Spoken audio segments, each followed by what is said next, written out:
Hello students, मैं doctor Priyanka Sharma राजकीय महाविद्यालय लक्ष्मणगढ़ अलवर से बीए पार्ट 2 की होम साइंस की सभी छात्राओं का इस यूट्यूब चैनल में स्वागत है। हम सब आज पढ़ेंगे नया चैप्टर जिसका नाम है वस्त्रों की परिसज्जा या फिनिशिंग ऑफ फैब्रिक्स। पिछली कक्षा में हमने पढ़ा था कि किस प्रकार से कताई और बुनाई की प्रक्रिया के बाद वस्त्र तैयार हो जाता है। करघे से उतारे गए वस्त्र उपयोग के लायक नहीं होते हैं। इन्हें ग्रे गुड्स कहा जाता है। बुनाई के दौरान इन कपड़ों में तेल, ग्रीस आदि के दाग धब्बे लग जाते हैं। वस्त्र गंदे, मटमैले हो जाते हैं। इनकी आकृति भी टेढ़ी मेढ़ी हो जाती है और इनका स्पर्श भी खुरदरा सा और देखने में भद्दा लगता है। इन वस्त्रों की जिनकी बुनाई सघन नहीं होती वे झिरझिरे से दिखाई देते हैं। इस तरह से करघे से उतरने के बाद वस्त्र आकर्षक विहीन होते हैं, गंदे मटमैले से होते हैं। अगर इन वस्त्रों को बिना परिष्कृत किए या बिना परिसज्जा दिए बाजार में बिक्री हेतु भेज दिया जाए तो शायद ही कोई व्यक्ति इनको लेना पसंद करेगा।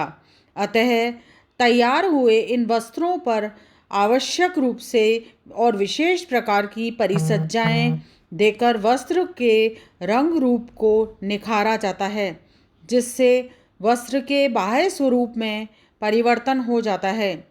वस्त्र देखने में सुंदर, मनोहारी एवं मन भावन लगते हैं। स्पर्श में कोमल, चिकने और मुलायम लगते हैं।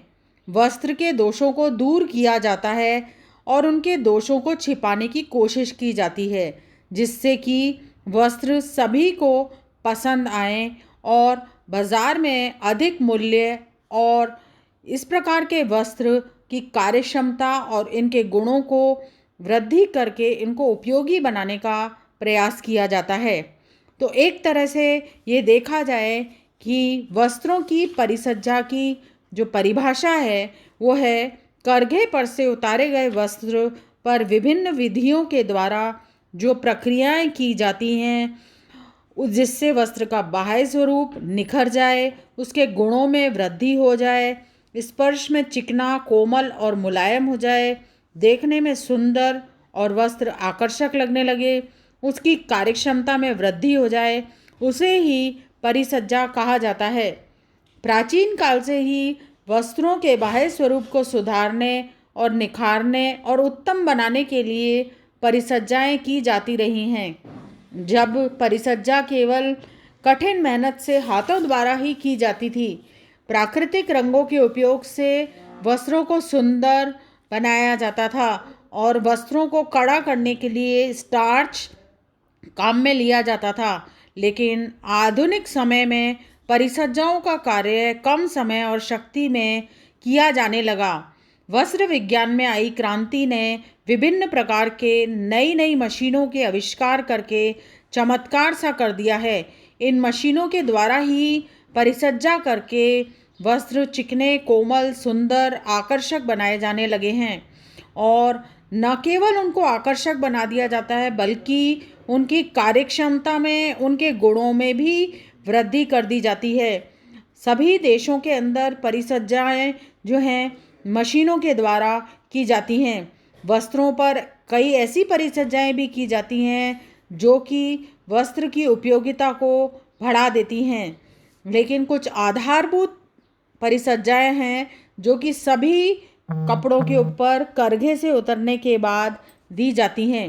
परिसज्जा करने से कपड़े का बाह्य स्वरूप आकर्षक हो जाता है, वस्त्रों में भिन्नता आ जाती है, वस्त्रों की उपयोगिता बढ़ जाती है, कार्यक्षमता बढ़ जाती है, उसका रखरखाव सरल हो जाता है और घटिया वस्त्र भी आकर्षक लगने लग जाते हैं और उनको छापों के द्वारा, नमूने, डिज़ाइन के द्वारा बाहर से देखने में सुंदर बना दिया जाता है ताकि वो बाज़ार में आसानी से बिक सकें।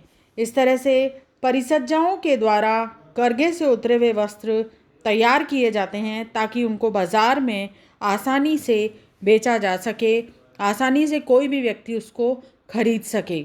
तो ये होती है वस्त्रों की परिसज्जाएं। आगे आने वाले चैप्टर्स में हम पढ़ेंगे परिसज्जाएं कितने प्रकार की होती हैं और कौन कौन सी होती हैं। धन्यवाद।